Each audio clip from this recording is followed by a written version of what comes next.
ಸರ್ಕಾರ ವಿದ್ಯಾರ್ಥಿಗಳ ಶಿಕ್ಷಣಕ್ಕೆ ಕೋಟ್ಯಾಂತರ ರೂಪಾಯಿ ಖರ್ಚು ಮಾಡಿ ಮಕ್ಕಳು ಕಲಿತರೆ ಶಾಲೆಯೊಂದು ತೆರೆದಂತೆ ಅನ್ನೋ ಮಾತು ಹೇಳಿದೆ.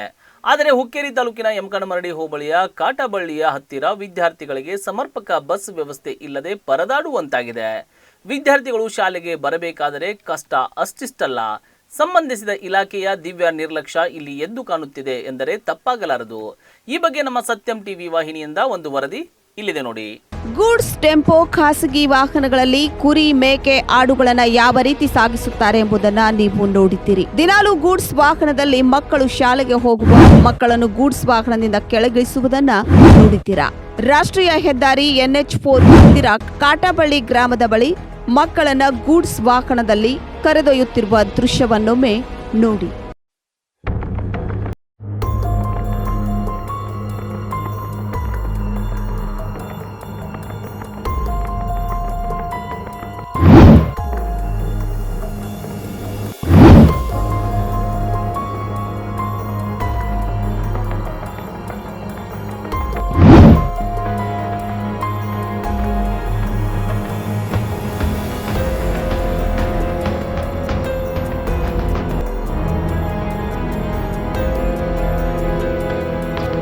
ಜನಪ್ರತಿನಿಧಿಗಳೇ, ಶಿಕ್ಷಣ ಇಲಾಖೆಯ ಉಪನಿರ್ದೇಶಕರೇ, ಸಾರಿಗೆ ಇಲಾಖೆಯ ಆಯುಕ್ತರೇ ಗಮನಿಸಿ, ಒಂದು ಮಗುವಿನ ಜೀವ ಹೋದ್ರೆ ಯಾರು ಜವಾಬ್ದಾರರು?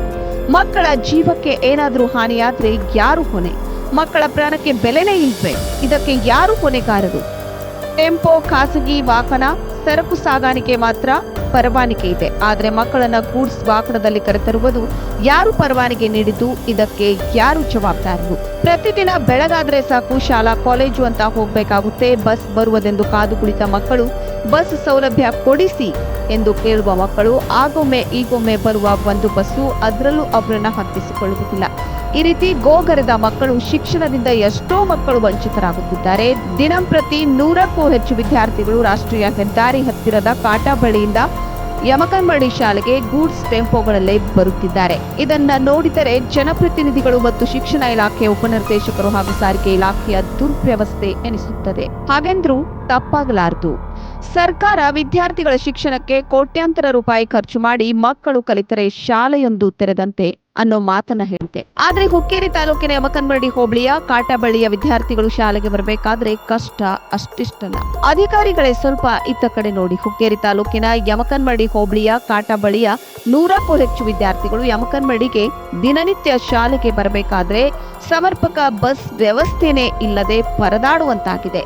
ಶಾಲೆ ಕಲಿಯಲು ಕಾಟಬಳ್ಳಿಯಿಂದ ಯಮಕನಮರಡಿಗೆ ಬರಬೇಕಾದ್ರೆ ಬಸ್ಸಿಗಾಗಿ ಕಾದು ಕಾದು ಟೆಂಪೋ ಖಾಸಗಿ ವಾಹನಗಳಲ್ಲಿ ಪ್ರತಿನಿತ್ಯ ಮಕ್ಕಳು ಬರುತ್ತಿದ್ದಾರೆ. ನಾವು ಗೂಡ್ಸ್ ವಾಹನದಲ್ಲಿ ದನಕರು, ಆಡು, ಮೇಕೆ, ಕುರಿಗಳನ್ನ ಯಾವ ರೀತಿ ತುಂಬುತ್ತಾರೋ ಆ ತರ ಮಕ್ಕಳು ಪ್ರತಿದಿನ ಗೂಡ್ಸ್ ವಾಹನದಲ್ಲಿ ಯಮಕನಮರಡಿ ಶಾಲೆಗೆ ಬರುತ್ತಿದ್ದಾರೆ. ಇದನ್ನ ನೋಡಬಹುದಾಗಿದೆ.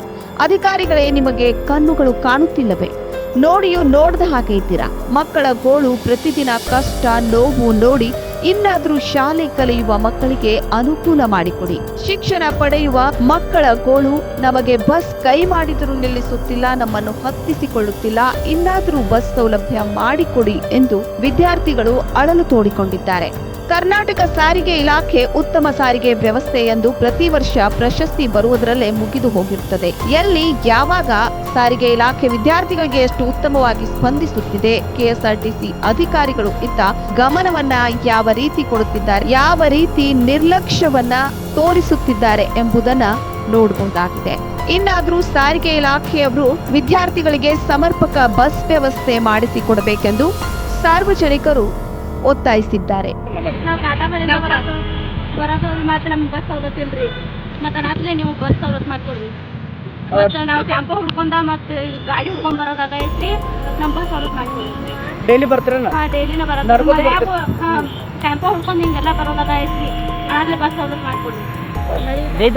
ಯಾವ ಊರಿಂದ ನಿಮ್ದು? ಕಾಟಬಳ್ಳಿನ ಯಮಕನಮರಡಿ ಬರ್ಬೇಕ್ರಿ. ಮಳ್ಳೂರು ಬರೈತಿ. ಮತ್ತೆ ಬಸ್ ಸವಲತ್ತು ಇಲ್ಲಿ ನೋಡ್ರಿ. ರಾತ್ರಿ ಮತ್ತೆ ಟೆಂಪೋ ಹುಡ್ಕೊಂಡು ಮತ್ತೆ ಟೆಂಪೋ ನಮ್ಮ ಸರ್ಕಾರಿ ಒಂದೊಂದಿಲ್ರಿ. ರಾತ್ರಿ ಮತ್ತೆ ಬಸ್ ಸವಲತ್ತು ಮಾಡ್ರಿ. ಅಂದ್ರೆ ದಿನಕ್ಕೆ ಎರಡು ಸರಿ ಬಸ್ ಬರುತ್ತಲ್ಲ? ಬಸ್ ಬರೋದಿಲ್ರಿ. ಒಟ್ಟು ತುಂಬ ಬರ ಐತ್ರಿ. ಒಬ್ಬರು ಹಾಕೊಡಂಗಿಲ್ಲ ಊರಾಗಿನಾರ್ರಿ. ಆದ್ರೆ ರೋಡ್ ಮೇಲೆ ನಿಲ್ಲೋದಾಗೈತ್ರಿ. ಆಮೇಲೆ ಇವರು ಏನಂತಾರಲ್ಲಿ ನಿಮ್ಮ ಊರಾಗಿಂದ?